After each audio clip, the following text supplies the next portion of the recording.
I want us to be real today.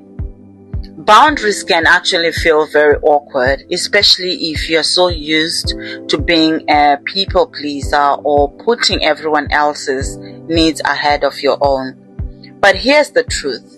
Boundaries aren't about pushing people away. They're about showing yourself the self-respect you deserve.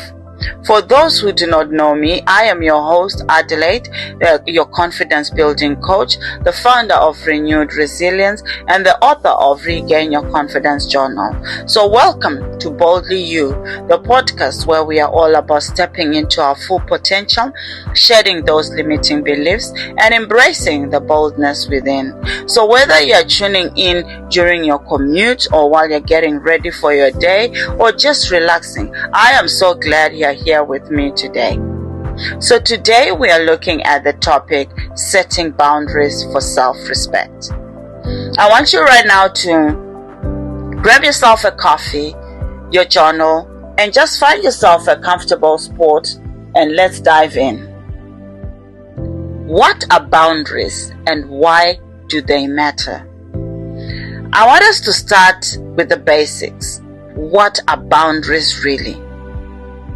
Boundaries are the limits you set to protect your time, your energy, your emotions, and your personal space. They are a way of saying, this is what I will accept and this is what I won't. Think of them like a fence around your home. Not a wall, just a fence with a gate. You decide who gets in, how far they can go, and when it's time to close the gate. Without boundaries, people can walk all over you, your personal space, leaving you drained, frustrated, and maybe even resentful. So let me ask you this question now. Have you ever said yes when you really wanted to say no? Do you feel exhausted because people expect too much from you? Have you ever felt guilty for wanting time to yourself? If you are nodding along, trust me, you are not alone. Most of us struggle with boundaries because we fear disappointing others. But here's the thing. Every time you say yes to something you don't want, you are saying no to yourself. What are the types of boundaries and how to set them? There are different kinds of boundaries we need in life. So let's break them down. The first one is emotional boundaries, protecting your feelings. You ever had that friend who constantly dumps their problems on you, but you never asks how you're doing? Yeah, that's where emotional boundaries come in. So how do you set emotional boundaries? It's you by you start stating to your friends, to your family that, listen, I care about you, but I don't have emotional space for this right now. I can listen, but I can't fix this for you. You are not responsible for carrying the emotional weight of others all the time. Time boundaries, valuing your time. That is point number 2. Time boundaries. You need to value your time. Have you ever had someone assume that you are free just because you are not busy? It happens a lot of times. Your time is valuable and you don't owe it to anyone. So how do you actually set these time boundaries? You can say, I can't stay late today. I have personal commitments.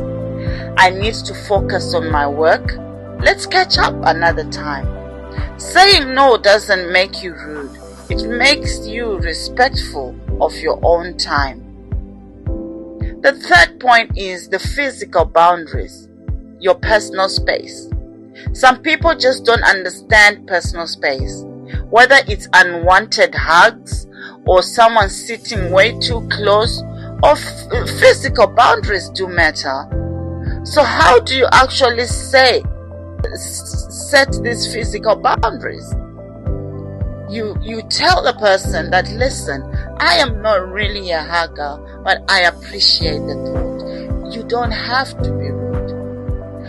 I need some space right now. Let's talk about it later. It's okay to ask for space. You don't have to justify it. Point number 4, work boundaries. Avoid burnout.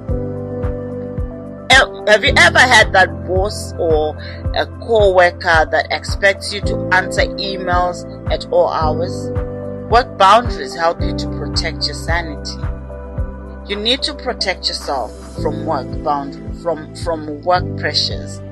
It is okay to say, I am off the clock now. Let's talk about this tomorrow.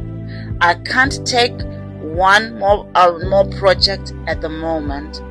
You are not a machine, remember. You deserve the rest as well.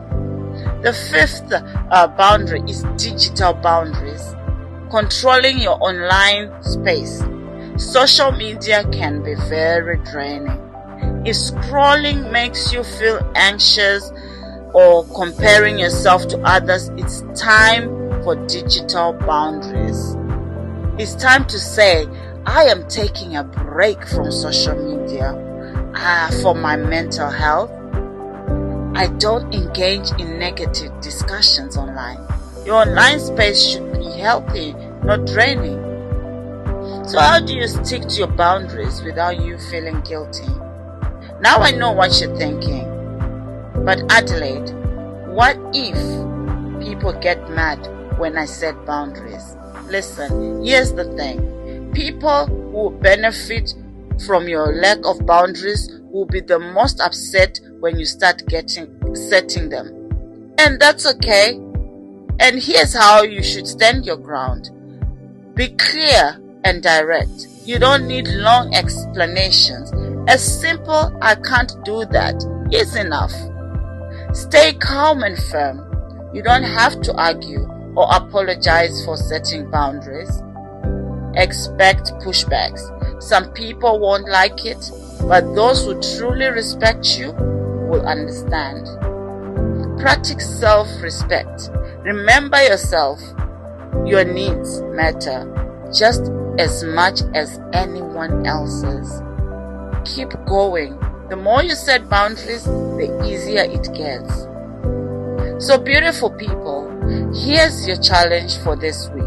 I want you to identify one area in your life where you need stronger boundaries and start taking action.